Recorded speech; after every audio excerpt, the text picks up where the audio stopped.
जगह जगह घूमकर भिखारी जो पैसे मांगते हैं, कोई 10, कोई 20, कोई 50 या कोई 100 का नोट निकाल कर इनको दे देते हैं।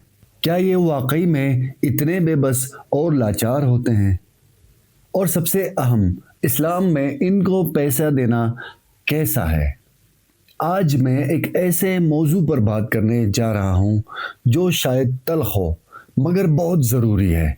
इंसान जब तक ज़िंदा रहता है ज़रूरियात ज़िंदगी मसलन रोटी, कपड़ा, मकान, बिजली, गैस और दीगर चीज़ों का मोहताज होता है। ये ज़रूरियात और सहूलियात मुफ्त में नहीं मिलती बल्कि माल खर्च करना पड़ता है, और माल कारोबार, नौकरी या मेहनत मजदूरी से हासिल होता है। हम रोज़ाना अपनी गलियों, बाज़ारों, सड़कों और इबादत गाहों में ऐसे अफराद को देखते हैं जो हाथ फैलाए खड़े होते हैं। आज का अलमिया ये है कि भीख मांगना एक पेशा बन चुका है। मुनज़्ज़म गिरोह, भिखारी माफिया, जाली माजूरी और बच्चों का इस्तेमाल, ये सब इस धंधे का हिस्सा बन चुके हैं। इसका नतीजा ये निकला है कि मेहनत का जज्बा मान पड़ गया है और लोगों में मुफ्तखोरी और बेगैरती पैदा हो रही है। ऐसे अफराद न सिर्फ अपनी ज़िंदगी बर्बाद करते हैं बल्कि पूरे माशरे को सुस्ती, नाअहली और अखलाकी पस्ती की तरफ धकेल रहे होते हैं।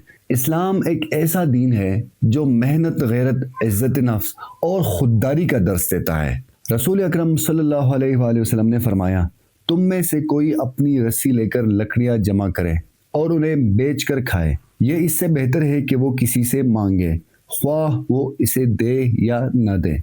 सही बुखारी। ये तालीम हमें क्या सिखा रही है कि हाथ फैलाना तबाही और हाथ से कमाना कामयाबी है। लेकिन अफसोस आज के दौर में भीख एक पेशा बन चुकी है। बाज़ारों में, सड़कों पर, ट्रैफिक सिग्नल पर, मस्जिदों के बाहर, यहाँ तक के जनाजों और शादियों पर भी मांगने वाले नजर आते हैं। अक्सर इनका हाल ये होता है कि झूठ बोलते हैं, ड्रामा करते हैं, दिखावे से काम लेते हैं और बाज़ औक़ात गैंग का भी हिस्सा होते हैं। क्या आप जानते हैं कि भिखारी कई जराइम में मुलविस भी होते हैं? कुछ बच्चों को अगवा करके इनसे भीख मंगवाते हैं, कुछ माजूरों का ड्रामा करते हैं, कुछ औरतों को इस्तेमाल करते हैं। ये सिर्फ खुद को बर्बाद नहीं करते, सोसाइटी में सुस्तीपन और निकम्मापन बढ़ाते हैं, मेहनत कशों की इज्जत कम करते हैं और असल मुस्तहिकीन का हक मार लेते हैं। अब क्या हमें भीख देनी चाहिए या नहीं? जी हाँ, मगर हर एक को नहीं। अल्लाह ताला ने फरमाया, सदक़े फ़कीरों के लिए हैं जो अल्लाह की राह में रोके गए। सूरह तौबा। यानी जिसको वाकई ज़रूरत हो, जो खुददार हो मगर बेबस हो, वो हमारा हकदार है। पेशेवर नहीं, आदी नहीं, फ़रेब देने वाला नहीं। लेकिन आजकल के दौर में अक्सरियत झूठ बोलते हैं, फ़रेब देने वाले होते हैं, जो दिखाते हैं वो असल में होते नहीं हैं। अब हल क्या है? अपनी खैरात सिर्फ मुस्तहिक को दें, जांच कर फलाही इदारों, यतीम खानों और बेवाओं की मदद करें। किसी को रोज़गार दे, खाना दें, तालीम दें, लेकिन खुदारा किसी पेशेवर की आदत ना बढ़ाएं। हमारी हमदर्दी हमारी शऊर के साथ होनी चाहिए।